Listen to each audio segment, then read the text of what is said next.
Hey, what's up, guys? Welcome back to Take on Tottenham. My name is Ben, and this is my take on Tottenham. And first of all, Happy New Year to everybody. I hope everyone had a really good New Year's Eve. Um, and we will see what 2022 holds. And he said 21.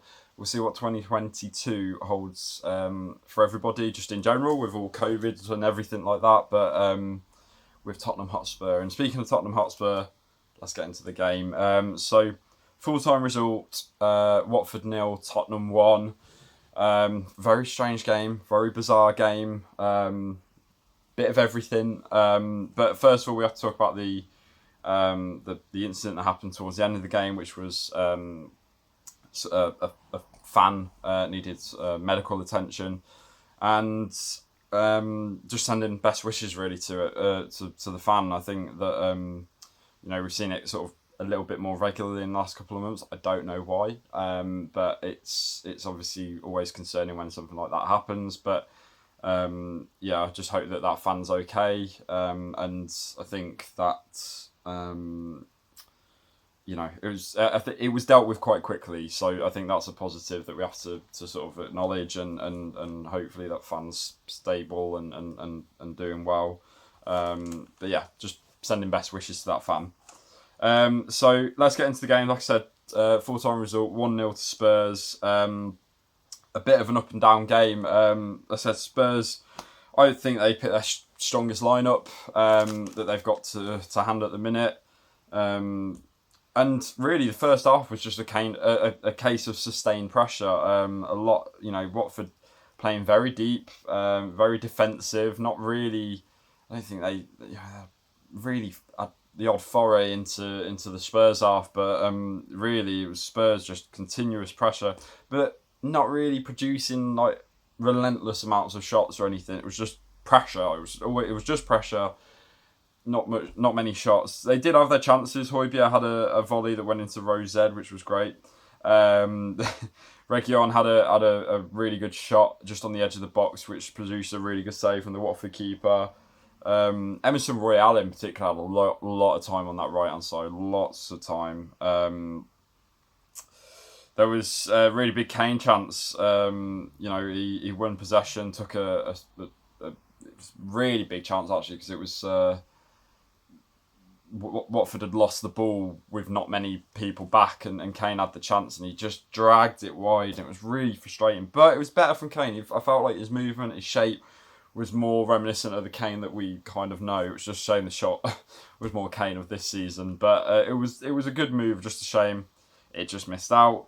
And we had a bit of a contentious couple of penalty decisions as well, just towards the end of the first half. I think they're very similar ones, both involving Harry Kane and Eric Dyer.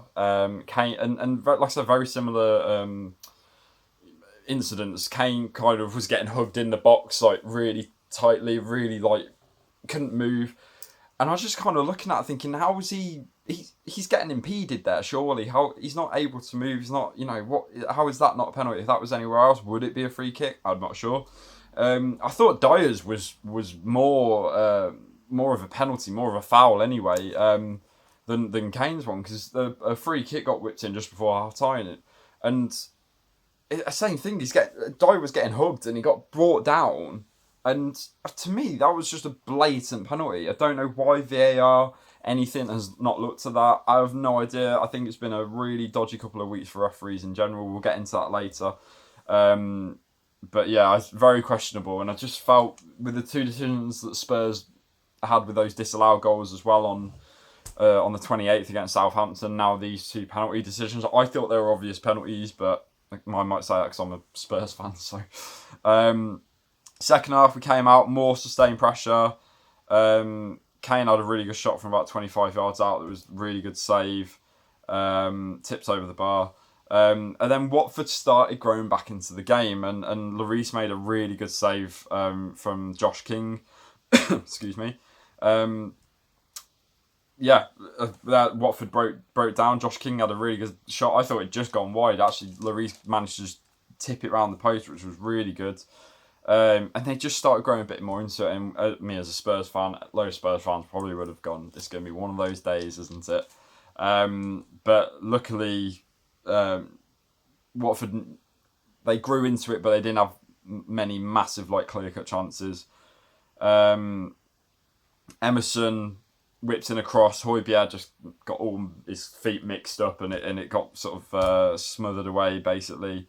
Another bad refereeing decision, but I'm siding with the Watford fans on this one because I thought it was a terrible decision. I think it was João Pedro was running through, Skippy was pulling at his shirt, obvious foul, yellow card, whatever, and he managed to break through his skip and he was running through on goal and the referee just blew it up for a foul, didn't even bother playing any advantage and just pulled the play back, and I was like, oh God, that was a very bad decision, I thought, very, very bad decision. Really unlucky, I thought.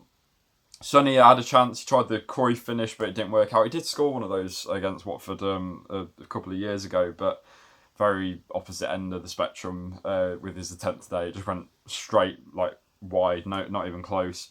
Sonny then had another chance where he got. I think it was Winks who pinged the ball over, and Sonny got the brilliant first time volley onto it. A great save from the Watford keeper once again. And then we get into another penalty decision. Basically, Watford had a really good penalty shout. I think it was João Pedro again running through on goal. Lloris has come charging out like a bull, and he with his two fists as well. He was going to punch the ball as it was low down. It's almost like going at it like a Superman punch. Like he was coming like that, like that. And João Pedro, I think, got his boot to it and got the ball away, and then got taken out. For me, blatant penalty. But the referee didn't see it that way. VAR didn't see it that way. And I'm just kind of like, what is happening? And I think the refereeing quality in the last couple of weeks has been very questionable. I think the Man City game today, Man City Arsenal, some very contentious decisions there. I thought Arsenal deserved a penalty. Yeah, that's me saying that, a Tottenham fan. I thought Arsenal did deserve a penalty. I thought theirs was more of a clear-cut penalty than Man City's decision.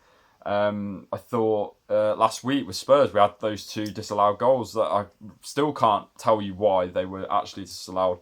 I just think there's been games, I think every fan of every team in the Premier League can probably tell you that there's been some decisions that they found very questionable, and I feel like after a Euros of which the refereeing was praised so well, and rightfully so, and VAR as well, its involvement in the game was praised so well because it was being used perfectly, and the referees were allowing play to go on. They weren't stopping it for every single arm hair that was offside, and they weren't stopping the play for every single tap of an elbow and the player goes down. It was more of a physical tournament, that Euros, and now it was kind of then starting to carry over into the Prem, and that was really good. And then in the last 3 or 4 weeks, the quality of refereeing, I think I speak for everyone, I feel like it's really gone downhill. I feel the quality of VAR's usage has gone downhill a bit. I feel like the decisions have gone down. Like, I look at that goal last week. I think Foden